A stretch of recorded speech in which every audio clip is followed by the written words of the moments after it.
So here's the thing. The person that is most agitated by the mess on the dining room table, like that big pile, is most likely going to be the first one to pick it up, right? The other people in the household who have less urgency around the messes, the dinner prep, the bedtime, are of course less likely to be like jamming to try to get those things done or deal with that particular situation.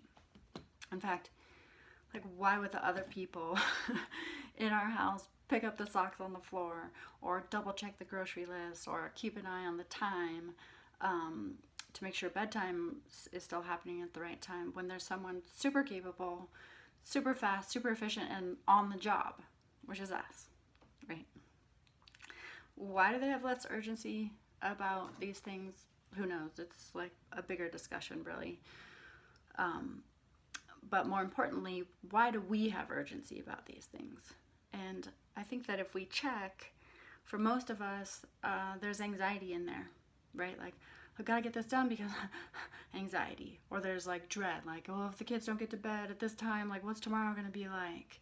And probably even shame, right? Like, if somebody came in my house right now and saw what it looked like, I'd be so embarrassed. Or saw that my kids were eating chips at midnight, or saw that my kids were on screens, or had been this whole day, like, oh, I'd feel so much shame. And unfortunately for most of us, our amygdalas, the part in our brain that's on the lookout for danger, our amygdala has been trained to see intense emotion as danger. So this means that when we see the pile of mess on the dining room table and feel all the emotions associated with that mess, right? That fear, that dread, that shame, the rage maybe, our amygdala sounds the alarm. It screams, emergency! And in an emergency, our survival brain kicks on. And we have only 4 options from the survival brain: either fight, flight, freeze, or appease, right? So we yell at somebody about the mess or the task or the thing that hasn't been done. Or we run away from the mess by distracting ourselves with our phone or something else, right? That's flight. Or we become like frozen with overwhelm and we just like give up entirely and can't do it. That's freeze. Or we appease, right? Which is the topic of this conversation. We suck it up and we do the cleanup ourselves. We do the task ourselves. We double check the grocery list. We do, right? So if we're going to point fingers around like who is bossing us around, who is treating us like this like unpaid like worker that's just taken for granted, it's our amygdala. Our eyeballs see something that has to be done. Our system experiences uncomfortable emotion around it. And then our amygdala sounds the alarm, throwing us into the survival response of appease. And in the blink of an eye, it's us that tends to the thing, that cleans the thing up, that deals with the thing, right? Deals with the thing that literally anyone else in the house could tend to. Like, any other human being in our home could pick up the socks.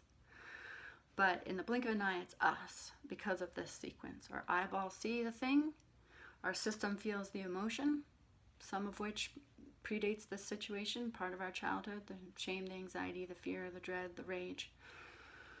Our amygdala sounds the alarm, and then we're thrown into this particular survival reaction.